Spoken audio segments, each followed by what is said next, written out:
What if I told you that one of the most terrifying underground disasters in American history began with a single spark, a spark so small that no one even noticed it, yet powerful enough to burn beneath an entire town for more than 50 years? The story begins in a quiet Pennsylvania mining town called Centralia, a place that once bustled with life, hope, and coal-blackened hands that dug deep into the earth. In the 1960s, nearly 1,000 people lived there, unaware that their peaceful community was sitting on top of a sleeping monster. It all started in May 1962, when the town council decided to clean up the local landfill before the annual Memorial Day parade. The idea seemed simple: burn the trash, let it turn into ash, then cover it. Nothing unusual. Many towns did the same.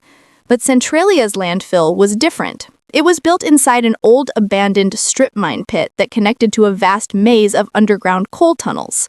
When the volunteer firefighters lit the landfill, they didn't see the glowing vein of coal exposed at the bottom, a vein that stretched like a silent highway beneath the entire region.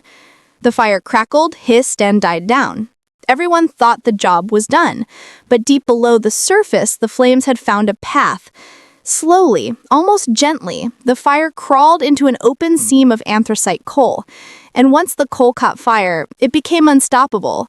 Coal doesn't burn like wood. It burns hotter, deeper, and longer, like a slow-breathing beast hidden underground.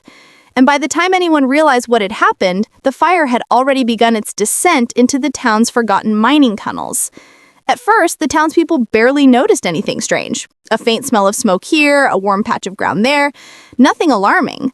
But within a few years, the earth itself began to change. The ground grew hot enough in some places to melt the soles of shoes. Wisps of sulfur-smelling smoke drifted from cracks in the soil. Snow melted in perfect circles even in the coldest winters. Birds flying overhead suddenly dropped from the sky, poisoned by invisible fumes rising into the air.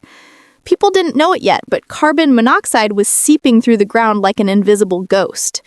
In 1979, the danger became impossible to ignore. A local gas station owner inserted a dipstick into one of his underground fuel tanks to check the level, and when he pulled it out, the metal was too hot to touch. Curious and confused, he lowered a thermometer into the tank.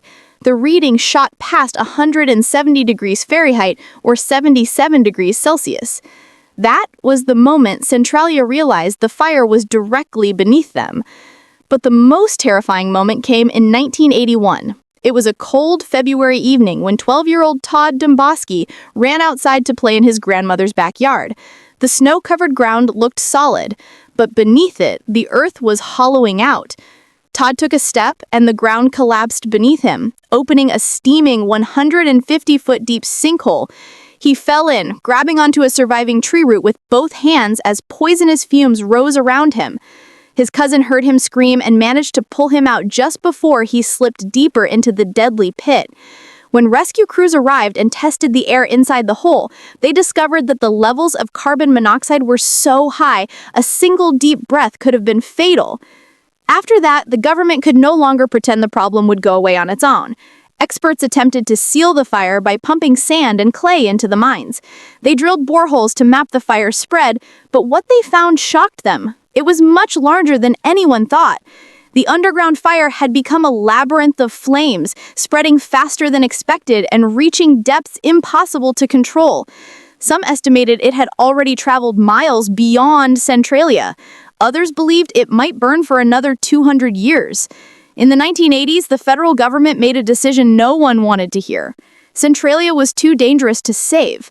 The fire couldn't be extinguished, and the town was sinking, cracking, and poisoning itself.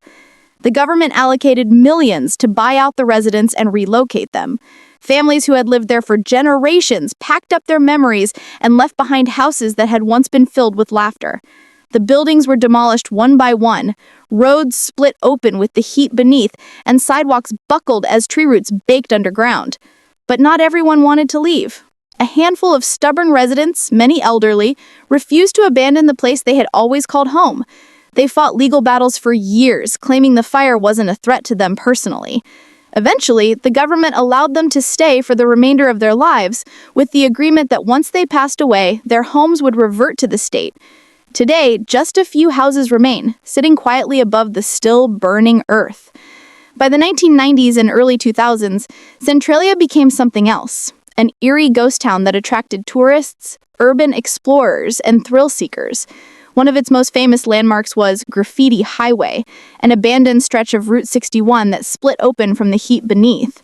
People from all over the country came to spray paint the cracked asphalt, turning it into a massive, colorful artwork. But even that road had to be covered with dirt in 2020 to stop the growing crowds. The underground fire still burns today, more than 60 years later. Scientists estimate it may continue burning for centuries. Centralia, once a thriving coal mining town, is now mostly reclaimed by nature.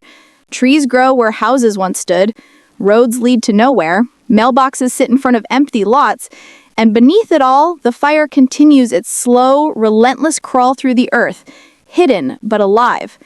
What makes the Centralia fire so haunting isn't just its scale or its longevity. It's the reminder of how something tiny, something careless, something overlooked can spiral into uncontrollable disaster. A single spark intended to clean up a local dump ended up destroying an entire American town. It reminds us that history isn't always shaped by famous leaders or massive battles. Sometimes history is shaped by the smallest mistake at the wrong place at the wrong time. Today, Centralia stands as one of the most chilling real-life warnings in American history, a town swallowed not by war or economic collapse, but by a fire no one saw coming and no one could stop. A town where the ground still breathes smoke, where the earth hums with hidden heat, and where an invisible enemy shaped the destiny of thousands. Some say the fire is moving deeper underground. Others claim it has slowed. But one thing is certain, Centralia's fire is still alive, and its ghostly legacy continues to burn under the quiet Pennsylvania hills.